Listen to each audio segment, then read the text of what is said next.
Good afternoon, everyone, and welcome to another Bowls Victoria training webinar. My name is Manitoba. I'll be your presenter, and joining us in the background, come on later, is John Roberts, our co-chair of the Laws and Officiating Committee. Today's webinar is all about the important role of side manager in Pennant. So we'll go through a whole lot of things that prepare our side managers for successful Pennant season that's coming up very shortly. This slide here just goes through how webinars work. So if this is your first time viewing a webinar, first thing you'll notice that you can't see everyone's cameras. It's a bit like cinema. You get to sit back and let John and I do all the work.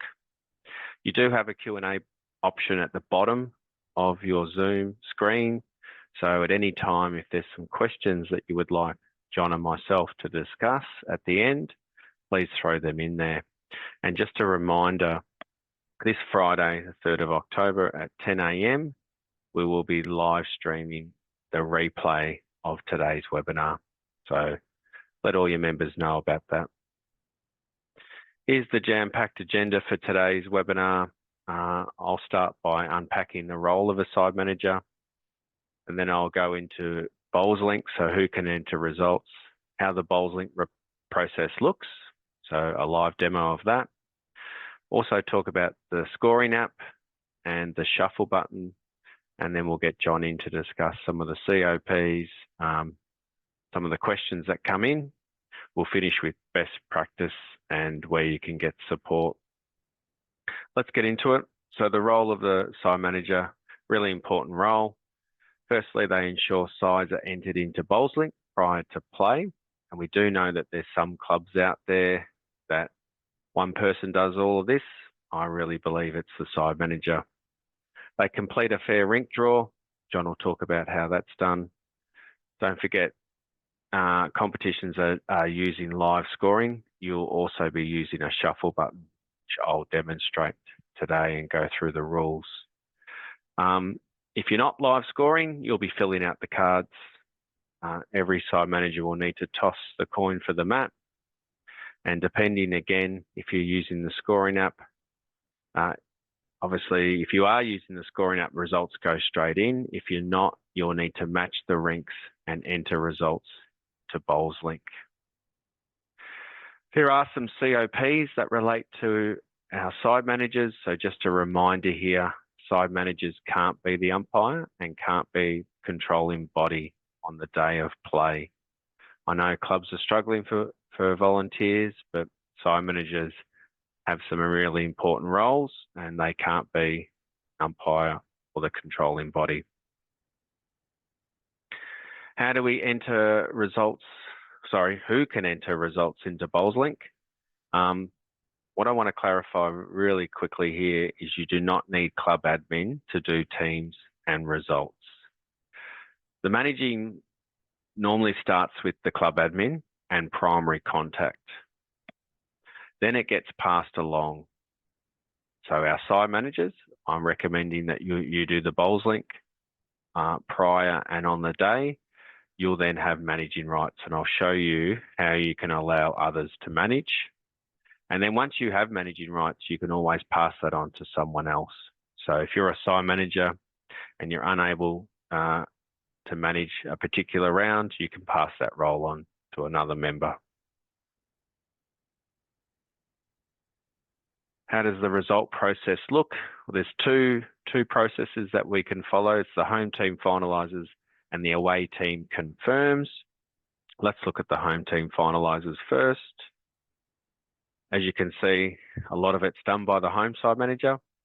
Both sides put their teams in prior to the match. Don't forget those late changes. And then the home side manager matches the skips, enters the results with the ability to change prior to hitting finalise. Really importantly, they check that the results and the rinks match the game, and then they hit finalise match. Done, result goes in. If you're still using the away team confirms, which I know some of our playing areas and regions are using, slightly different process. Obviously, teams go in before the game, Then the home side manager matches the skips, enters the results, checks that that's all right, and hits complete. The process then gets handed over to the away side manager. They get the ability to match skips if needed. So that's probably a bonus of that process. They get to check the results without the ability to change. So they could contact the home side manager to change it before they hit confirm, and then that finalises the match. Results can't be changed after finalising has happened. All right, let's have a look at the process. So I'll quickly just share my BowlsLink screen and I'll demonstrate how this all works. All right, so now you should be able to see my BowlsLink screen, and I've logged in as myself, and you'll see in the top left it says member overview, not membership. So I'm not in the club admin area here. So club admin is just a reminder you've got two profiles. Make sure you're in the My Clubs profile. Go to competitions, find your competition. So today's one is the BV Side Manager Training, and then click on the action button. I get two options in here. I get the option to manage the entry or manage the results. I'd only use manage entry if I want to allow others to manage. So let's have a look at that process. I get some details about this entry and I get a player list. If I want to allow others to manage, I hit the edit pencil at the bottom and then find the player that I want to allow to manage. So let's do Peter Allen. I click on his first or last name and you'll see that he hasn't got this permission ticked. If I want Peter to start managing, I need to tick allow player to manage this entry and hit save. If I want to check if Greg Boyd has managing rights, I click on his first or last name. I can see that tick is there. He's right to go. Also, just a reminder here, prior to round one, you may have quite a big player list and it could be some players that have left your club. Use the rubbish bin to remove those players that are no longer playing, just to stop any problems. All right, I'm going to go back to my competitions and I'm going to put some results in. This time I'm going to hit manage results and I'll see my two rounds. They're sitting as pending at the moment because they haven't been finalised. Once they get finalised, they go to completed. So let's do round one. Click on view results. And you'll see straight away that the shuffle button is in this game. If it's not showing, then you're not using the shuffle button, but it's inactive at the moment because me being the home side, HBC1, I'm missing team 4. So let's show how we put a team in. So we can click select team,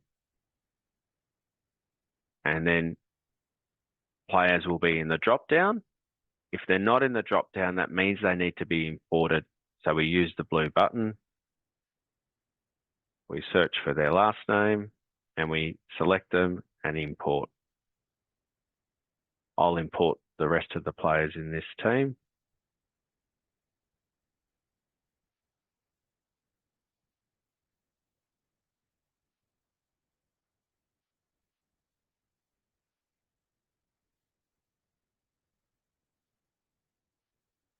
And import. All right, so now I've filled that team, I hit save.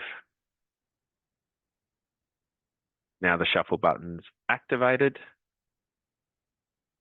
and ready for results. So that needs to be done prior to the match. Remember any late changes.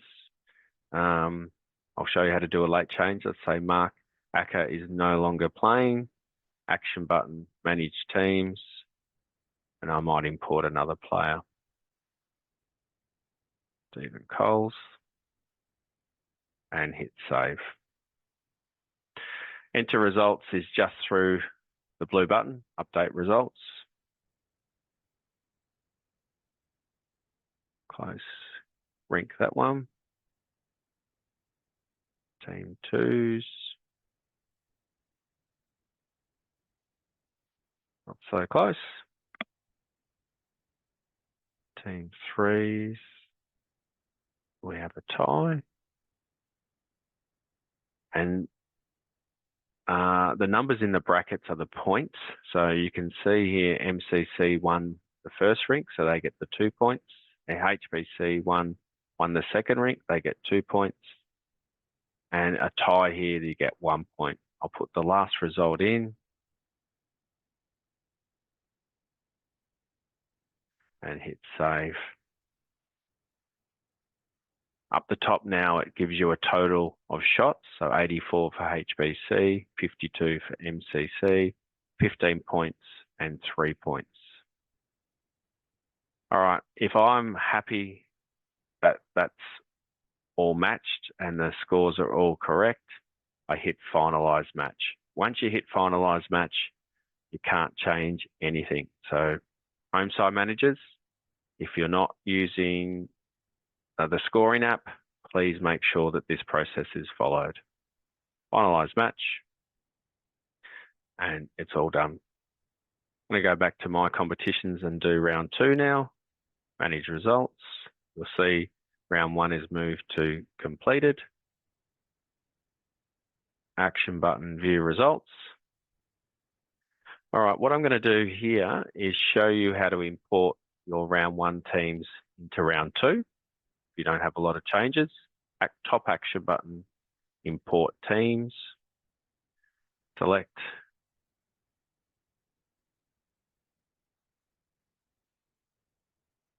And all my teams have come back in.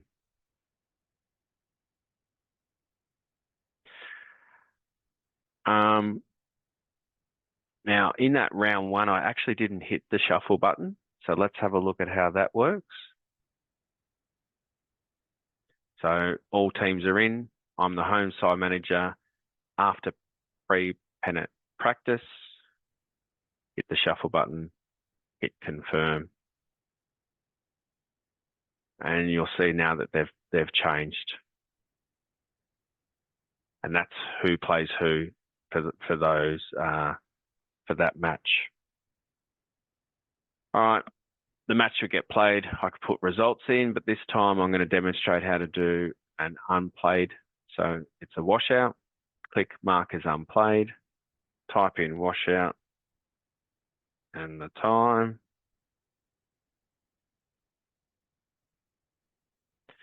And I hit finalize match and submit.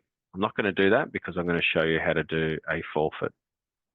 So this time I would choose forfeit match, select the team that's giving the forfeit, which is MCC, hit finalize match and hit forfeit. What happens now is MCC lose all their players, HBC keep their players, and depending on your COPs, HBC is going to get 18 points and 15 shots. All right, that's the result process. I know I went through that really quickly. You can always go back and watch the replay and have a look at that process again. I'll share the slides again and we'll get back into the rest of the webinar. All right, scoring app. Obviously, Victoria is leading the way here with the scoring app. So let's have a quick look at the video and how the process works. Oh, baby, Apologies a new for one. the ad. 2 new listings of the exact same house. Wait. False alarm. It's just double vision. That's a false alarm too? Never miss a new listing with property alerts. Download the Domain app.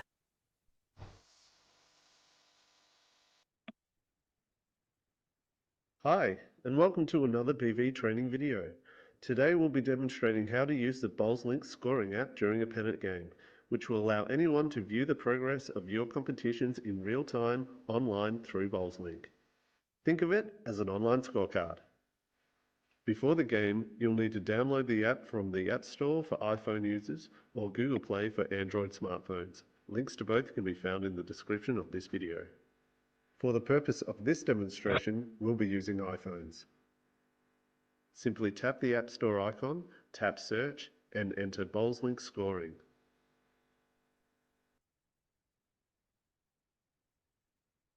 Tap on Get to download, then tap Open. This will take you to the login screen. Your username can either be your email address, mobile phone number, or membership number. If you haven't set a password or have forgotten your password, simply tap Forgotten Password and follow the prompts.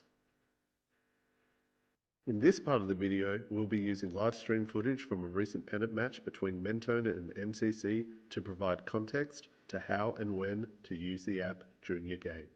Both the home and away teams will need to have the app downloaded and ready to go before the start.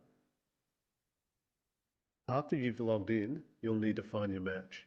Tap on either Find a Match here or use the menu in the top left corner to tap Find a Match. Select your competition, select your match, and then select your rink as demonstrated here.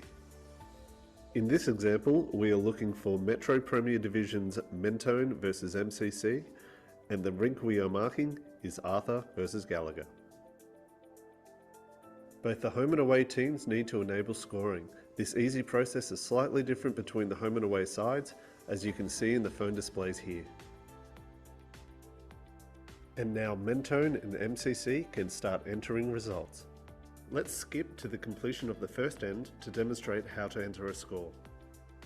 You can see here the MCC player has completed a measure and has indicated one shot to MCC. Mentone enters the result using the plus and minus buttons and taps Submit. The score will only register once MCC does the same. It is very important that these results match. Let's skip to the end of the 12th end to demonstrate what happens when a score doesn't match between the teams. Here you can see the Mentone player indicate a score of 4 to MCC, but MCC accidentally enters a 3, followed by Mentone entering a 4.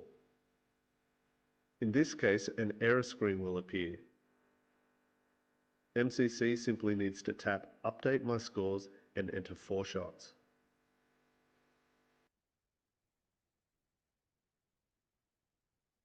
Let's skip to the final end to demonstrate how to complete the match. At the completion of the game, enter in the score for the final end and click Submit. At this point, you'll be able to review the scores end by end. When you're satisfied, simply tap Complete Rink. When both teams have tapped Complete Rink, the results will be finalized and updated instantaneously into BowlsLink. We encourage all clubs to give online scoring a go. It's easy once you get the hang of it and allows anyone to keep track of your match in real time, including saving your club time and resources.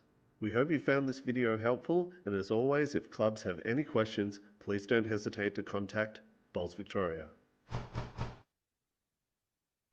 Okay, highly recommend passing that video on to any of your players that will be live scoring for the first time this season.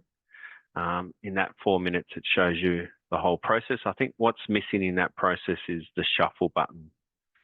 So that can be pressed in the app, and it needs to be done by the side managers before the players can start scoring. So the process is outlined here on the right-hand side. They need to have the app. They need to be able to log in. Please call us if there's any login issues. Then they just find their comp and find their match. Obviously, if it's a sides match, they'll need to click on the rink that they're in. If it's not a sides match, that's not needed. Score, so it needs to be done by both the players. So after each end, put the score in, hit submit. Obviously, you saw in the video what happens if the scores don't match. It won't go in and it will need to be fixed. Once you've done all the ends, the app will generally know how many ends you need to score with. You then hit complete rink.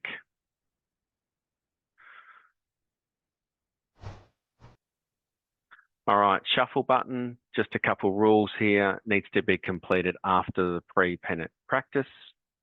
So in Metro, it's most likely 12:30 that this happens. Activated once by the home side manager and in conjunction with the away side manager. BowlsLink will log the shuffle, so who pressed it, when, and what were the rinks when it was pressed. And the big reminder here is once the shuffle button has been pressed, rinks can't move and players can't be changed. All right, that's all the BowlsLink. So I'll get John to come in now and let's talk through some of the COPs. You there, John?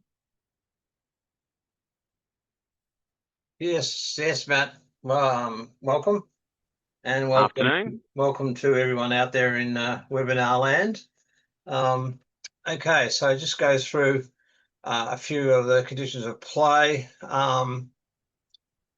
You've already talked about the side manager and the fact that a side manager and cannot be an umpire on the same day. Simply because there are a few situations when the side managers can't agree, they need to talk to the umpire. So we'd have someone talking to themselves to solve a situation. So apart from being a bit comical, that simply can't happen. So I do appreciate that some clubs are short on volunteers, but really the ideal situation is that the side manager is different to the controlling body person and also the umpire. One of the things that's still happening occasionally is a visiting team will go in to meet the side manager from the home team, and they'll sit down at the table and the cards are already on the table, ready for the opposition to a visiting club to place their cards on the top. This is not acceptable, so all cards need to be shuffled. So the home team needs to shuffle their cards and then put them on the table, and then the same thing happens with the away team. That way it's a much fairer situation, and we can't have situations, opportunities for situations to rig skips always playing on the same rinks at home. We talked about the shuffle button.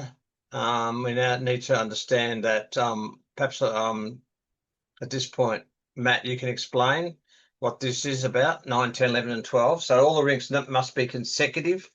So in relation to the shuffle button? Yeah, so we've had a lot of questions about this. You know, we've got obviously Prem Reserve, Div 1, and obviously we're going with Div 2 on the weekend and Div 1 on midweek. They'll be activating that shuffle button after the pre-Pennant practice.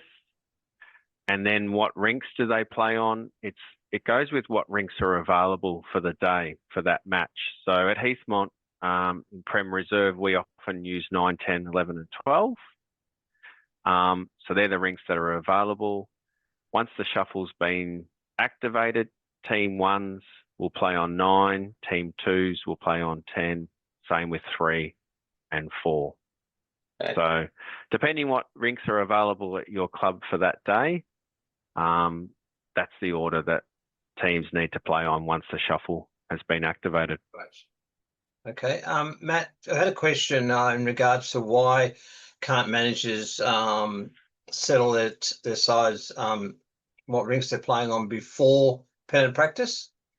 Yeah, good question. Simply because I've actually been in a situation where that's occurred, and the opposition side managers come out and said, "Hey, Bill, you're going to be on rink 9, so you might as well warm up on rink 9, and Fred, you're going to be on rink 10, so just get onto rink 10." So unfortunately, this would happen, but it has happened, and so therefore you go to your Pennant practice rinks, and then after the Pennant practice is finished, which is at half an hour before the start of the game, then the side managers shuffle the cards. Okay. Yeah, really good point. Next one's about entering teams into BowlsLink, John. Yep. So both the home and away sides are responsible, and it needs to be done before the commencement of the game, and fines may apply. The results generally, the experience last year was that most clubs were pretty good at getting the scores up to finalise that evening. But unfortunately, there are a couple of clubs that were well known to be waiting until at least Sunday night or Monday morning, and so it was making it difficult all round. So when Bowls Victoria is now asking that all clubs must finalise their results by midnight on the day of play. So once again, if not followed, though most clubs are, there could be a fine or a point deduction as a penalty for not fulfilling the conditions of play. If a side receives a walkover or a forfeit or a bye, they must submit the names selected. So the names still appear that of the players who would have played in that game, and this is simply because it then counts towards finals eligibility. So, Matt, you want to talk about how clubs seek a correction to a result that's been put in incorrectly in BowlsLink? Yep. So I'll just share my other screen, which has the BowlsVic website on it. Can you see that, John? Yes, I can. Perfect. So if you do have a result that goes in that needs to be corrected, so we find most of this happens when the home side manager doesn't match skips correctly. We also get sometimes results that are not entered correctly. So come to our BV website, bowlsvic.org.au. Along the top, you've got the menu. You're going to head to Pennant. If it's in Metro, go to Metro and then down across to Result Disputes. There's the form that you need to lodge after the game. That same form is also in Regional Pennant Results Disputes, comes to the same place. For Regional, that gets filled in and we pass that back on to the controlling body, which is generally the regions or playing areas. While I'm in here, I'll just quickly show another thing. We get a lot of this, John, of who do I contact if I need to contact the other side manager prior to the game? Where do I get their details? Coming to Club Assist down to Club Information and Contacts. What you'll see in here is a whole lot of dots, which are our clubs. Now, the easiest way to find a club is through this left top button. Click on Club List, and then you get a list of all the clubs. So I'll find your club, John, Bandura. Okay. Let's see who the contact is. I reckon it might be Peter Russell, but we'll see what happens. Let's see. So click on Bandura. There's some details. Scroll down and you're right, Peter Russell and his contact number. So just a bit of a tip there. If you need to contact the other team or side before the game, it might have to do with weather. That's how you find their details. That's a great tool, really. Yeah, for me, it was really getting used to this button on the top left that then gives you access to the site, to the clubs. All the clubs, great. All right, let's get back to the slideshow Okay. and let's look at weather, John. Whether or not. Go back one. Is that the last? Did we cover the last? We did. So that was the submission of teams in results. Now we're looking at how do we No, I don't know. solve weather. Could you just go back one more again? The last point. What was the last point? For those divisions not using scorecards, the dispute will be handled by the controlling body, which must be on the day the game is played. Okay. All right.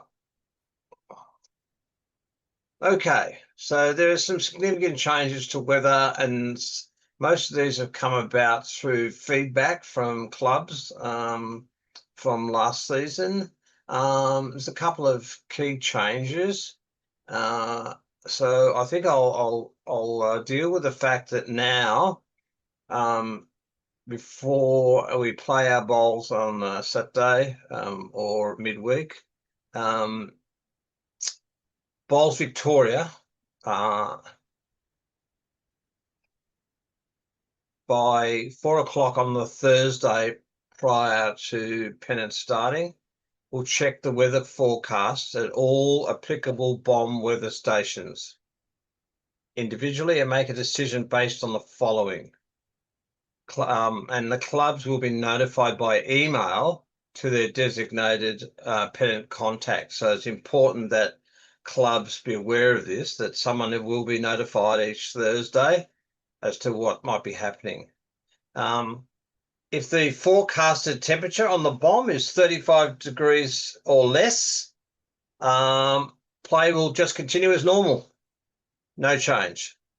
If the temperature is forecasted to be between 36 and 39 degrees Celsius at your designated BOM, play will be moved to a 10 a.m. start.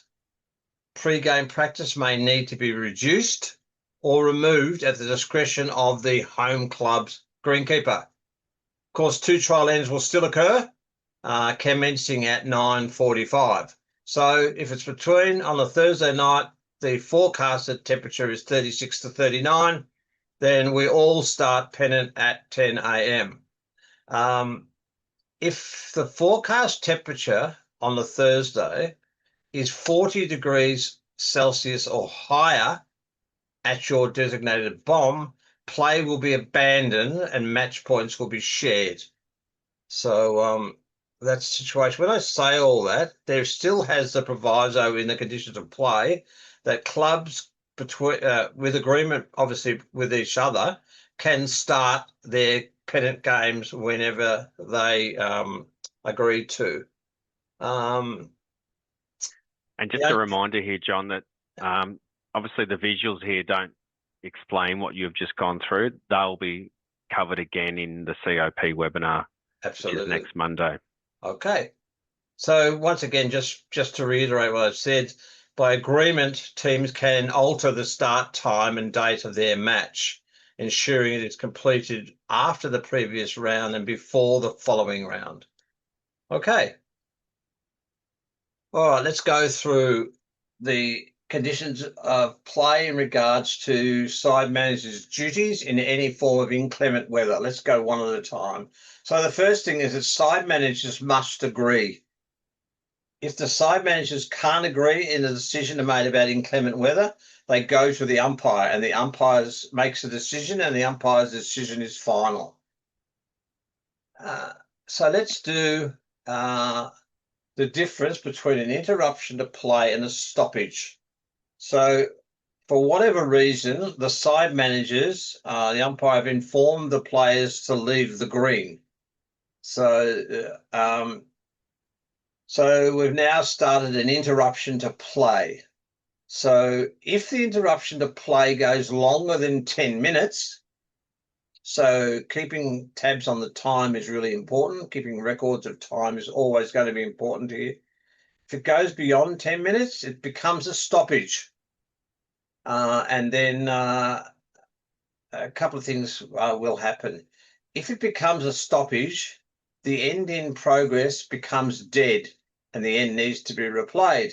However, during an interruption to play, up to 10 minutes, if so we get a sudden downpour or whatever, then after 6 minutes, it's all blue skies or just a drizzle, you can continue, your end continues on, you finish the end. Now, the significant difference this year in regards to heat is that, as you know, if it gets to 36 degrees, your game must stop. So it's clear this year in the conditions of play that wherever you are, the end stops. So it's not like we've complete the end that we're doing, or we're nearly finished, so we'll keep going. Play becomes interrupted as soon as it becomes 36 degrees. And of course, side managers are the ones who are keeping tabs through their bomb site as to what the temperatures are. Though I have seen on many occasions many players with their mobile phones on, reminding the side manager, oh, it's nearly 36, it's nearly 36, it's 35.5. This is quite frustrating and annoying for side managers, that they need to just let the side managers and the umpire do their jobs. So once again, gets to 36, side managers indicate it's now 36, everyone stops. Once again, it's highly likely that it'll be an interruption to play, because it's not likely that the temperature will drop down below 36 within 10 minutes. But if it did, well, then it would be an interruption to play. But it's highly likely it's going to be a stoppage. So if a stoppage of play goes beyond 1 hour, the game becomes abandoned.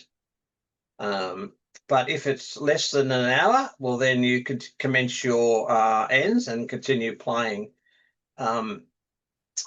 Once that happens, then all Pennant games, that is, once a stoppage occurs, all Pennant games become time limit of 5 hours. So that's another situation. Whereas under normal Pennant conditions, there's no interruption to play. You play until all rinks have completed their 21 ends. So That's a good one, John, because I saw a game, I think it was a couple of years ago, and the game wasn't interrupted, so there was no weather stopping it, and they thought that they had to finish at 6 o'clock. That's not correct. You can play as long as you need to in order to get the ends completed. correct. So All a right. couple of other things to talk about is a reminder that if it goes beyond an hour and therefore the game becomes abandoned, if enough ends have been played, then the team with the highest number of shots wins. So And there's a slide showing you those ends, John. yes, thank you very much. So 60 ends for 16 player. You can see the 12, the 7 and the 6. So if for whatever reason the game has become stopped and it's been abandoned, then if depending on the game, if those ends have been completed, then it's considered a game, and the points are awarded accordingly. Can you go Now, back? John, just to discuss the 60 ends, obviously mathematically it works out 15 per rink.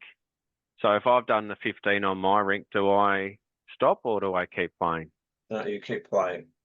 Yeah. So it's not 15 on each rink. It's not 4 times 15. It's total of 60 ends. So as you know, we all know, some rinks play faster than others, and some are incredibly slow compared to the rest of the team. So it's just a total of 60 ends, not 15 on each rink.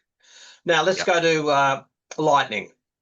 So lightning is a little bit different in some ways, but in other ways it's exactly the same as so like now at 36 we stop. Once there is lightning seen, then it's the responsibility of the side managers to stop play, suspend play immediately. Now, there is a situation with lightning that play should be immediately suspended if the time between seeing the lightning flash and hearing thunderclap is less than 30 seconds. This means that it's that means a thunderstorm is within 10 kilometers of the game. So this includes all outdoor covered greens. There are a couple of greens which are totally enclosed. For example, Traralgon and Brighton. They can continue in lightning, but they're the only ones. All the other most of the other domes, I think, that exist are not fully enclosed, therefore are treated as outdoor areas. So if lightning strikes and it's within 10 kilometers of your game, you stop immediately and you go inside. So you don't stay out there under shelter. You go inside into a building, and of course you make sure you're not carrying your lifters or arms or bowling arms, etc., or umbrellas, because they become they could make the situation more dangerous. So I think I've covered most of that. The other one is just, I think the big one is rain, John. So can we just quickly yeah, go through that? Rain. So the first thing I'll say about rain, bowlers need to understand that it is okay to play bowls in the rain. Now, I'm not talking about torrential downpours, but I'm talking about drizzle. Sometimes we can get drizzle that's persistent for a fair amount of time, unless the surface of the green becomes unsafe, or the boundaries or the banks become unsafe. That is, trip hazards.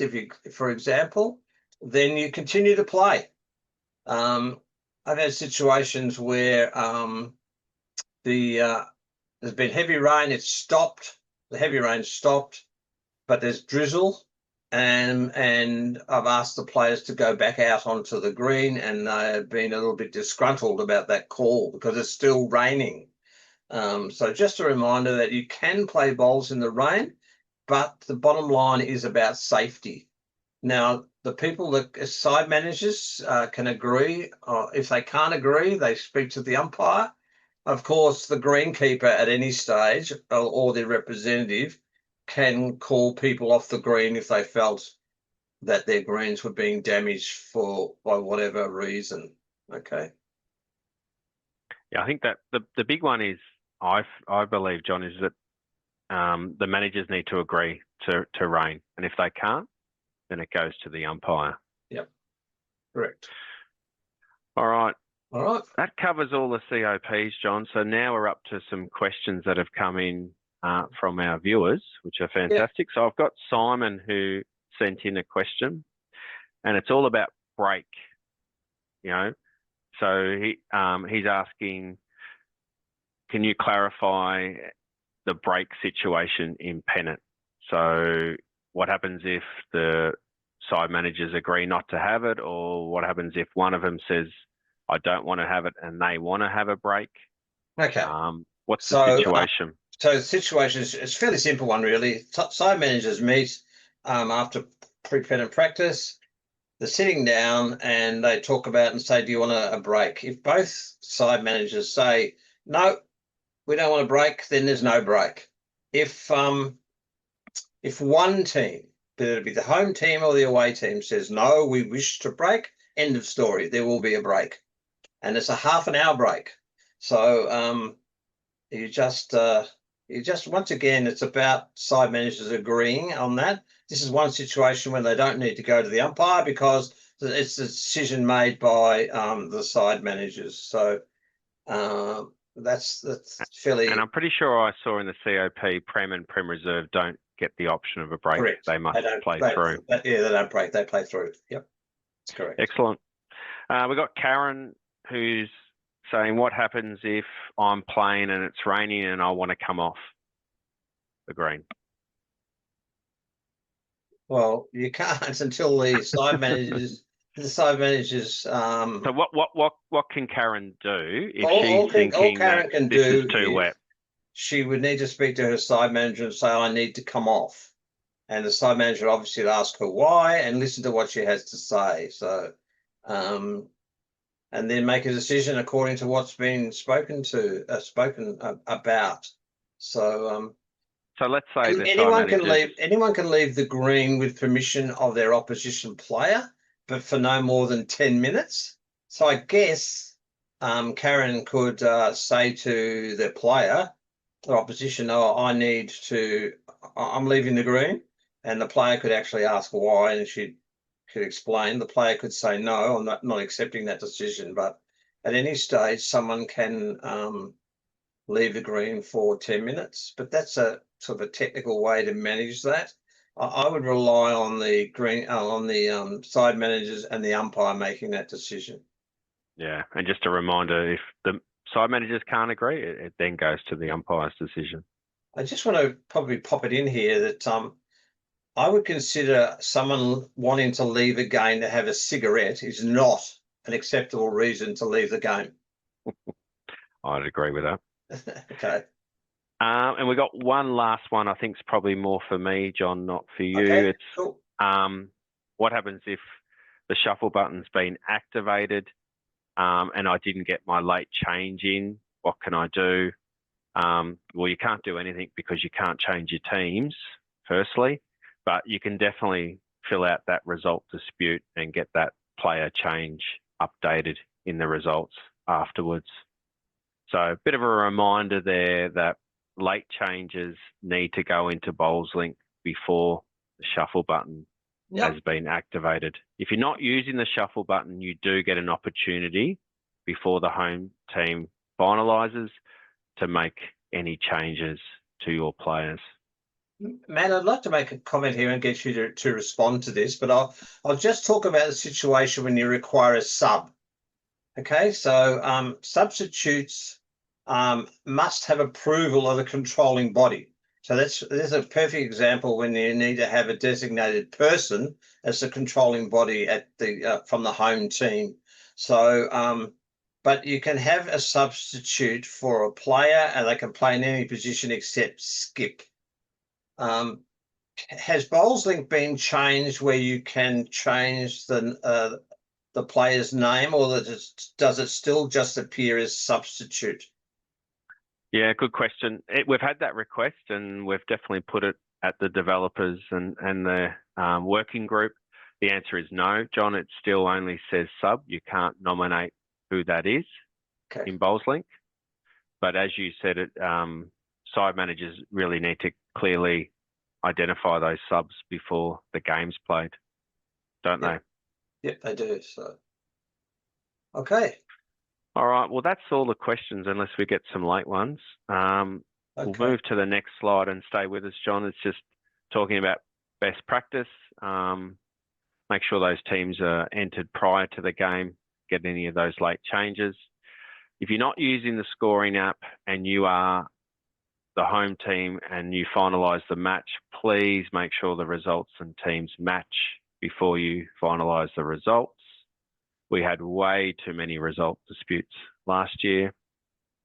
Keep your cards in case you need to go back to them, and obviously lodge an appeal if the results or teams are incorrect. I've shown you where to get that on the BV website. Also a reminder that BowlsLink can be accessed anywhere. Obviously phone via the scoring app, tablets or laptops. You do not need to feel restricted to only using the club computer. It's all internet based and you go into bowlslink.com.au. And we talked about quite a few COPs, so just a reminder, we do have one more webinar which will focus on all those changes and misunderstood conditions, but refer to the BV website for the latest version of the COP. Where can you get support? Obviously, you can always contact us at BV, but the BV website does have a lot of resources. If you want some more resources on the result process in BowlsLink, BowlsLearn has some BowlsLink modules, and the BA support website, which I'm a big advocate for. There's a lot of good training modules on there. So go to competitions and have a look at some of those.